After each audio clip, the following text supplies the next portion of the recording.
Akhir tahun biasanya waktu untuk refleksi diri sekaligus merancang masa depan.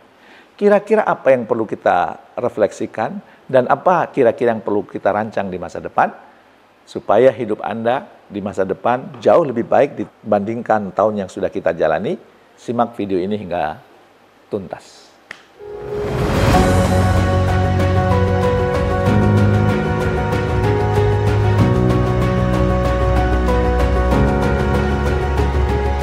Berbagai riset menunjukkan bahwa orang yang sering melakukan refleksi diri ternyata itu jauh lebih sukses dibandingkan orang yang jarang atau tidak pernah melakukan refleksi diri. Orang-orang yang jarang melakukan refleksi diri atau bahkan tidak pernah, ya mentok-mentoknya mediocre gitu.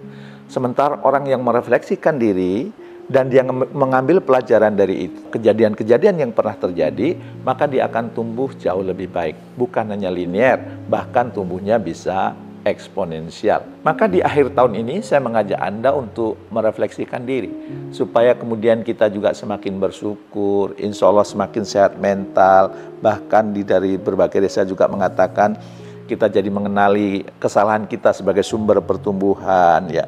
Kemudian membantu menetapkan prioritas dan tujuan di masa yang akan datang, termasuk memberi semangat baru untuk memulai tahun berikutnya. Pertanyaannya, dengan apa kemudian kita mengevaluasi diri, merefleksikan diri? Banyak cara, bahkan di beberapa video saya sebelumnya saya juga sudah menggunakan beberapa pendekatan. Namun kali ini saya juga akan berbagi dengan Anda pendekatan yang lain, yaitu pendekatan metode 4R. Untuk Anda melakukan refleksi. R yang pertama apa? Recognize. Recognize itu apa? Anda mengenali pencapaian-pencapaian yang sudah Anda terima di tahun yang sudah kita jalani. Ya. Apa saja sih pencapaian-pencapaian tersebut? Ya, dan kemudian setelah Anda tuliskan pencapaian itu, jangan lupa Anda syukuri. Ternyata Anda bertumbuh ya. Ternyata Anda berkembang ya. Dan semakin banyak hal yang Anda syukuri, itu akan semakin menambah kepercayaan diri Anda. Ada winner effect ya di dalamnya. Ada efek-efek kemenangan kecil yang kemudian muncul dalam diri kita.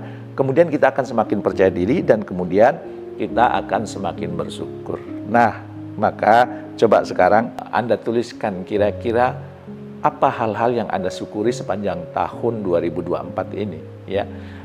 Semakin banyak yang Anda ingat, semakin banyak yang Anda kemudian dapatkan, itu akan menambah rasa syukur Anda, ya. Itu yang pertama. Yang kedua, ya, itu Anda perlu review. Review itu maksudnya apa? Meninjau tantangan dan pembelajaran yang bisa kita petik, ya. Apa saja tantangan yang saya hadapi, apa yang bisa saya pelajari dari tantangan-tantangan itu, ya. Dan Anda perlu fokus pada proses dan solusi dari pengalaman sulit, ya. Bukan hanya dari kesalahan. Anda memetik banyak pembelajaran dari situ. Nah, maka kira-kira supaya Anda juga menjadi pembelajaran berikutnya di review ini, coba Anda tuliskan kira-kira tantangan-tantangan yang terjadi, ya.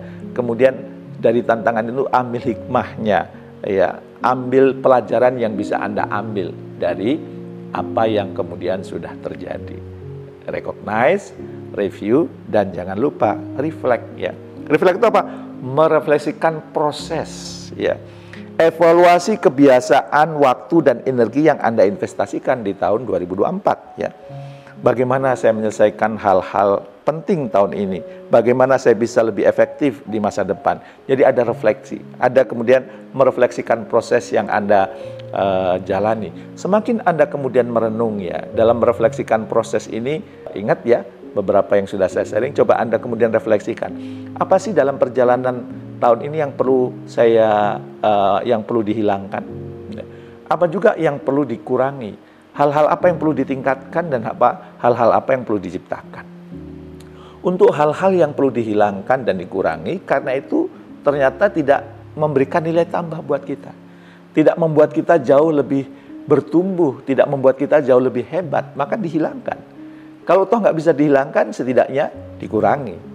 Tentu dalam perjalanan setahun ini banyak hal positif yang Anda peroleh, maka apa yang perlu ditingkatkan ya di tahun depan ini, ya.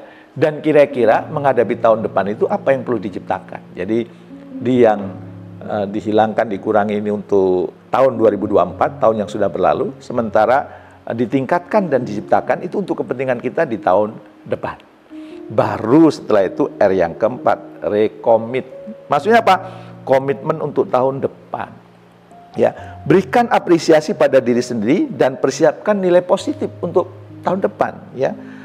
Maka coba Anda kira-kira apa hal yang akan Anda komitmen untuk Anda wujudkan di tahun depan. Setidaknya dalam 6 aspek, ya. Yang pertama tentu dalam hal spiritualitas. Kira-kira dalam urusan spiritualitas, apa satu hal yang benar-benar Anda ingin wujudkan?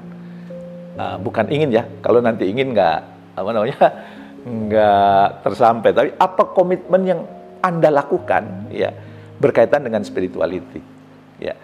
Yang kedua tentu physical, urusan fisik Anda, kesehatan Anda, ya.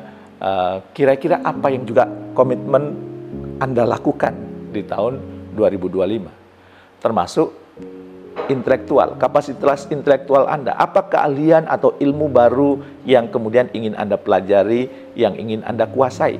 Ya. Komitmen Anda kuasai, komitmen ilmu itu melekat pada diri Anda. Dan kemudian yang berikutnya adalah relasional. Gimana Anda akan membangun persahabatan dengan teman-teman Anda, dengan komunitas Anda, atau Anda ingin menambah teman baru, sahabat baru, komunitas baru, yang itu akan membuat Anda semakin bertumbuh. Dan bagaimana Anda, yang kelima, menata emosi di tahun 2025.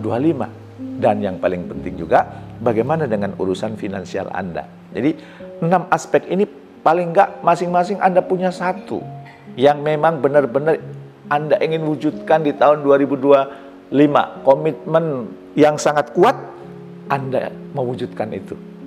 Urusan apa tadi?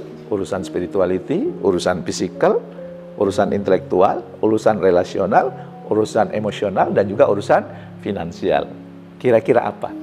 Nah, dibuatlah yang spesifik, dibuatlah yang itu merangsang Anda untuk melakukan hal-hal baru, merangsang semangat Anda, merangsang gairah Anda. Gak usah banyak-banyak, ya. Cukup 6 aspek tadi, ya. Dan masing-masing cukup satu. Insya Allah tahun 2025 akan terarah kalau Anda menetapkan, ya, komitmen untuk tahun depan dalam 6 aspek tadi. Kira-kira apa? Silahkan dituliskan agar hidup Anda semakin bertumbuh dan agar hidup Anda semakin sukses, semakin mulia.